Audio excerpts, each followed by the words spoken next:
The Galactic Empire's proclamation reverberated across the galaxy, a message delivered with supreme arrogance. Their emissary, a towering alien with translucent skin and glowing eyes, stood amidst a backdrop of shimmering stars, his voice carrying a tone of disdain. Humanity, the declaration announced, was to be subjugated, their defiance in refusing tribute no longer tolerated. Earth, a backwater planet clinging to outdated notions of independence, would be crushed beneath the Empire's military might. For the citizens of Earth, the message was both surreal and oddly amusing. Social media exploded with memes mocking the Empire's pompous rhetoric. Late-night hosts delivered punchlines. They've clearly never met a human teenager if they think we're just going to roll over and comply. Yet beneath the humor lurked a cold realization. This was no joke. The Empire's declaration was the prelude to war, and humanity had little time to prepare. At the United Nations headquarters, representatives from every nation sat in an unprecedented emergency session. Normally a venue for endless debate, today's meeting was marked by grim determination. A general from the United States stood, his voice firm. They think we're weak because we haven't ventured far into the stars. They're wrong. We've been fighting wars on this planet for millennia. Adapting to conflict is in our blood. The room fell silent as scientists outlined the technological gap between humanity and the Empire. The aliens possessed faster-than-light travel, energy-based weaponry, and near-impenetrable shielding. Earth's most advanced fighters and missiles were primitive in comparison. But, one scientist added with a glimmer of hope, their arrogance might be our greatest advantage. They've never fought a species like us. Elsewhere, humanity's response was taking shape. In underground bunkers and research labs, engineers, hackers, and military strategists worked around the clock. Humanity's history of solving impossible problems with limited resources became their greatest asset. The Empire might have fleets of starships, but humans had ingenuity, resilience, and an unshakable refusal to back down. The Galactic Empire, meanwhile, viewed humanity's preparations with disdain. Primitive tools, their analysts scoffed, observing Earth's efforts to retrofit aging satellites and launch makeshift defenses. The Empire's supreme strategist dismissed humanity as the minor inconvenience, predicting the conflict would last no more than a galactic cycle. But humanity wasn't aiming for parity. They were aiming for unpredictability. As the declaration replayed on screens worldwide, a common sentiment began to emerge. From the bustling cities of Asia to the deserts of Africa, humanity rallied behind a singular thought. If they want a war, we'll give them one. The rallying cry spread like wildfire. Musicians composed anthems of defiance. Artists painted murals of humanity's shared struggle. Even those too old to fight contributed, volunteering in droves to train younger generations or work in supply lines. The Empire had expected a divided, squabbling species. Instead, they had awoken a collective force that refused to bow. And as Earth's leaders prepared to issue their response, a simple, defiant message was drafted. We do not fear you. You wanted war. You'll get it. Humanity had never faced a challenge of this magnitude, but that didn't mean they were unprepared. Throughout history, humans had a knack for innovation under pressure, and this time was no different. The first step was understanding the enemy. A global coalition of scientists, engineers, and tacticians pored over every scrap of information the Empire had inadvertently revealed during their declaration.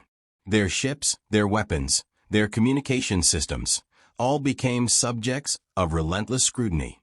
It became clear that brute force wasn't an option. The Empire's technological superiority was overwhelming. Their energy shields rendered direct attacks futile, and their advanced AI could predict standard combat strategies with unsettling accuracy. But where the Empire relied on predictability, humans thrived on chaos. This would not be a war fought by matching strength with strength.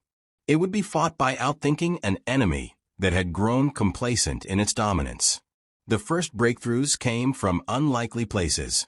A retired hacker in Estonia developed a program that could infiltrate the Empire's communication network, exploiting a vulnerability in their data encryption.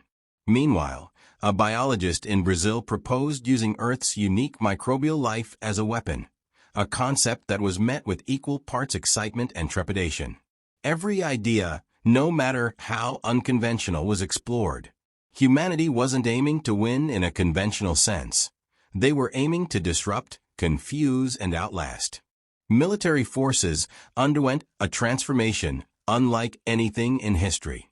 Soldiers trained not just with traditional weapons, but with improvised tactics, designed to exploit the Empire's overconfidence. Drones were repurposed into swarms capable of overwhelming even the most advanced targeting systems.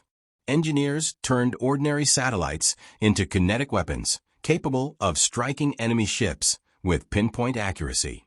Civilians volunteered en masse, not just to fight, but to support the war effort in any way they could. Factories shifted production overnight, churning out components for weapons and defense systems.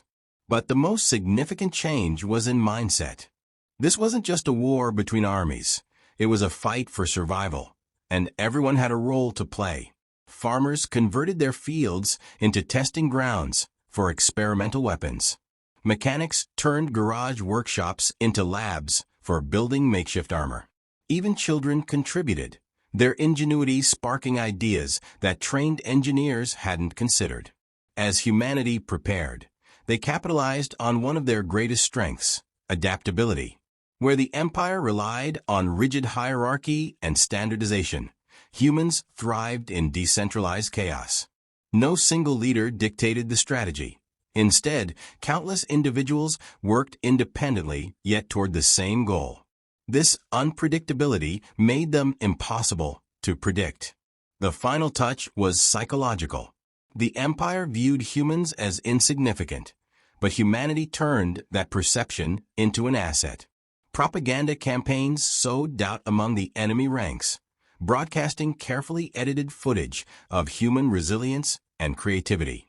Messages hacked into Empire communications taunted their leadership, reminding them they'd picked a fight with a species that never gave up.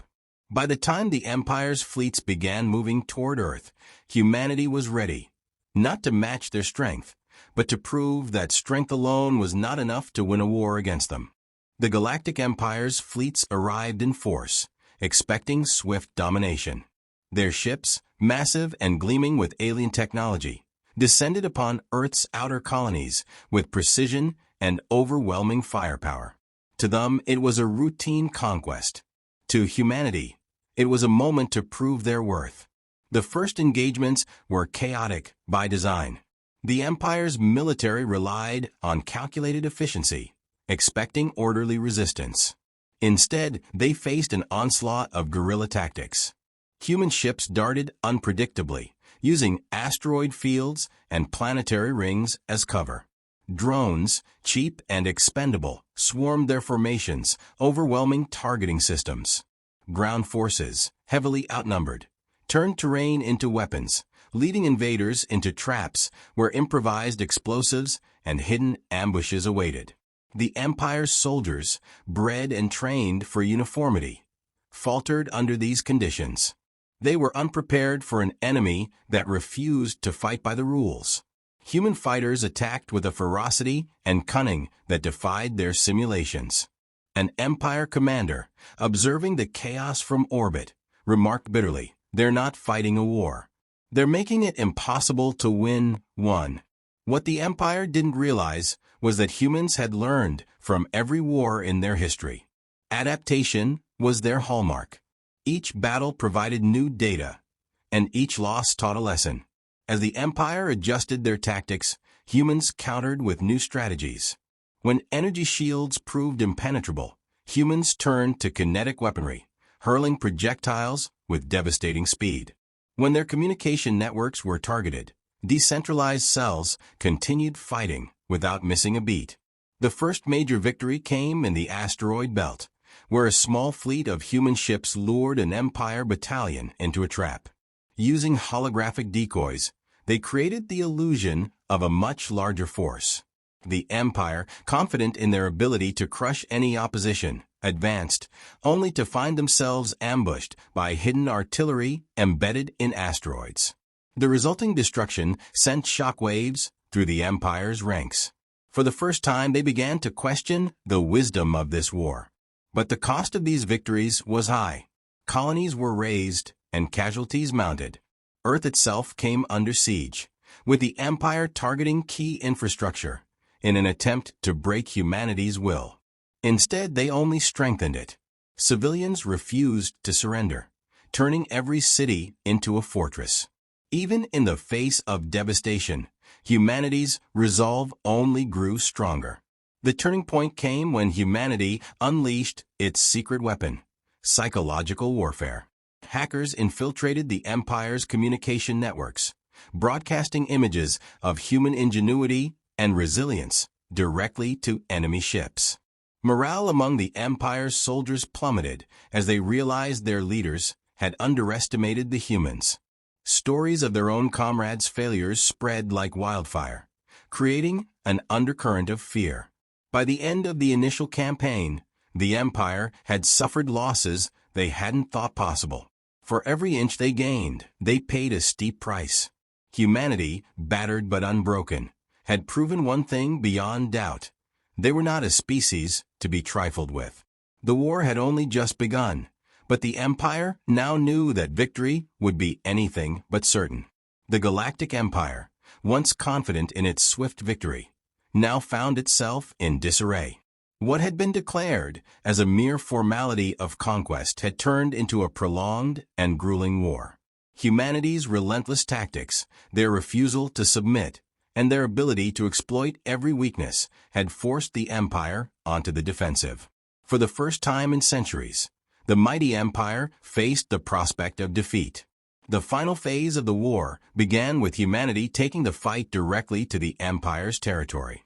Armed with captured and reverse-engineered technology, human fleets pushed into enemy-controlled space. What they lacked in numbers, they made up for in ingenuity. Each engagement was meticulously planned, targeting the Empire's supply lines, communication hubs, and vulnerable outposts.